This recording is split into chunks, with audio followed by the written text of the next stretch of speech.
Where, when and how the medieval period in India. यह video class 7 के लिए है। History, as you learned last year, is the study of the human past. History मानव के अतीत का अध्ययन है, जिसका कुछ एविडेंस हमारे पास होता है। To make the study of history easier, it is divided into 3 periods. अपने अध्ययन की सुविधा के लिए हिस्ट्री को 3 पार्ट में विभाजित किया गया है: ancient, medieval and modern. Last year you learnt of the ancient period of human history. This year we will explore the history of medieval India. The word medieval comes from Latin word medius and aevum, which mean middle age. यहाँ पर बहुत important बात है, इसको बहुत ध्यान से देखिएगा। The word medieval comes from Latin word medius and aevum, which means middle age. तो medieval word कौन से लैटिन वर्ड से आया है? medius and aevum. Therefore, when the period is called medieval, it means that period which is middle of human history. Look at the timeline above. पिछले class में हम लोग एंशिएंट हिस्ट्री में पढ़े हैं। उसमें हमने पढ़ा है palaeolithic age, mesolithic age, neolithic age. इस एज में हम लोगों ने पढ़ा है कि मनुष्य का जो टूल होते थे वो पत्थरों के बने होते थे। इसके बाद कैल्कोलिथिक एज, जिसमें हमने पढ़ा कि मनुष्य के टूल मेटल और स्टोन दोनों के बने होते थे। इसके बाद हम लोगों ने पढ़ा है bronze age, Indus valley civilisation, bronze age civilisation, iron age, आर्यों के आगमन के बाद आर्यन एज शुरू होता है, जिसमें मनुष्य के औजार लोहे के बने होते हैं। इसके बाद बहुत सारे राजाओं के बारे में हम लोगों ने पिछली क्लास में पढ़ा है। चंद्रगुप्त मौर्य, अशोक, इसके बाद गुप्त डायनेस्टी, हर्षवर्धन तक का समय हम लोगों ने क्लास 6 में पढ़ा है। तो कहने का मतलब हुआ कि एंशिएंट हिस्ट्री स्टोन एज से शुरू होकर हर्षवर्धन के शासनकाल के तक का समय है। हिस्ट्री को 2 भागों में बांट सकते हैं, एक प्री हिस्ट्री और एक हिस्ट्री। प्री हिस्ट्री का अर्थ हुआ कि ऐसा समय जिसका कोई लिखित एविडेंस हमारे पास नहीं है, और हिस्ट्री उस समय काल को कहते हैं जिसका लिखित एविडेंस हमारे पास है। तो इस हिसाब से देखा जाए तो ancient period 6th century BC से लेकर हर्षवर्धन तक के समय का हमारे पास लिखित एविडेंस है। एक और वर्ड है प्रोटो हिस्ट्री। प्रोटो हिस्ट्री उस समय काल को कहते हैं जिसका लिखित एविडेंस तो हमारे पास है, लेकिन उसे पढ़ा नहीं जा सका, इंस्क्रिप्शन को पढ़ा नहीं जा सका है, डिसिफर्ड नहीं हुआ, क्योंकि उसकी भाषा जो है, उसका जो स्क्रिप्ट है, वो हम लोगों के समय से, हम लोगों के समझ से बाहर किया, आउटडेटेड हो चुका है। जैसे इंडस वैली सिविलाइजेशन, इसका स्क्रिप्ट अभी तक पढ़ा नहीं जा सका। तो हर एक एज की अपनी कुछ विशेषताएं होती हैं और उस विशेषताओं के आधार पर उसे समय काल टाइम पीरियड के में बांटा गया है। हम सब लोग जानते हैं कि समय परिवर्तनशील होता है। 1000 वर्षों के बाद लोगों का कल्चर, लोगों का way of life, pattern of living में परिवर्तन होना शुरू होता है। और ये परिवर्तन जब व्यापक हो जाता है, बड़े पैमाने पे लोगों के द्वारा स्वीकार कर लिया जाता है, उसको अपना लिया जाता है, तब एक नए एज की शुरुआत होती है, एक नया युग शुरू होता है। हम लोग जानेंगे कि कैसे एंशिएंट एज और मिडिल एज अलग अलग है।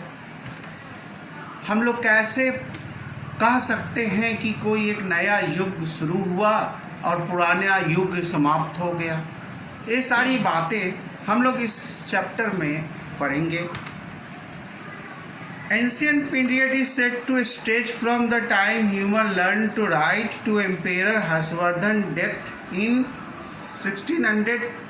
647 CE। हर्षवर्धन की मृत्यु 647 CE में हुआ, अर्थात 7th सेंचुरी। तो एंशिएंट पीरियड स्टोन एज से लेकर 7th सेंचुरी तक के बीच का समय है। The medieval period of Indian history is taken to extend from 647 to 1700 CE। Middle age की शुरुआत कब से मानी जाएगी? टाइमलाइन में इस फ्रेम पर इसको हम क्या रखेंगे? 8th सेंचुरी AD से 18th सेंचुरी AD तक।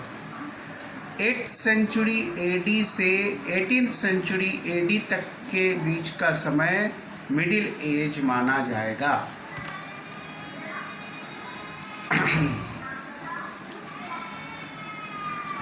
The medieval period of Indian history is taken to extended from 647 to 1700 CE। 64 CE को माना जाएगा 7th century, middle of the 7th century.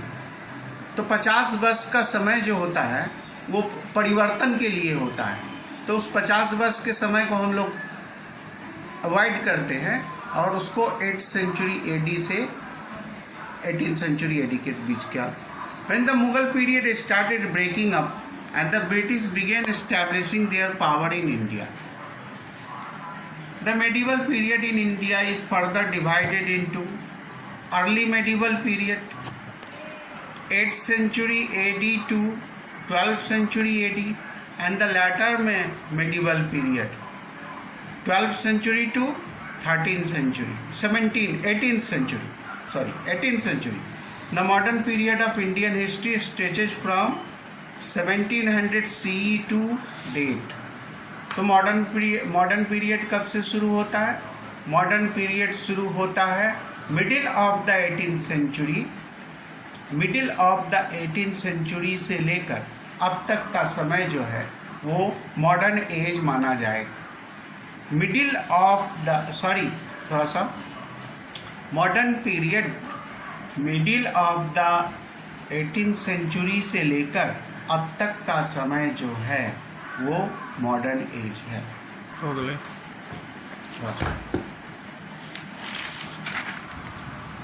The medieval period in India saw far-reaching changes in all fields: political, social, cultural and economic।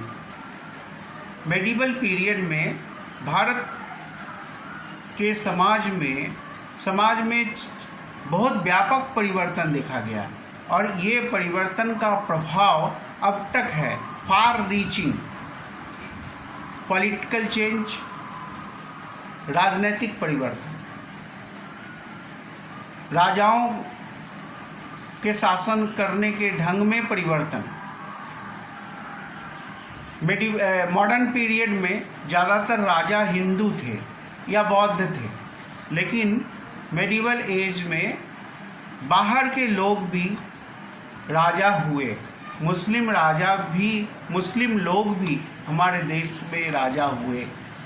Social परिवर्तन, सामाजिक परिवर्तन, जात पात की व्यवस्था कठोर हुआ, कल्चरल, सांस्कृतिक परिवर्तन। सांस्कृतिक परिवर्तन का अर्थ हुआ कि मिडिल एज की संस्कृति जो है वो मिली जुली संस्कृति है, अर्थात इसमें भारत की संस्कृति में बाहर के एलिमेंट का भी मिश्रण देखा जा सकता है।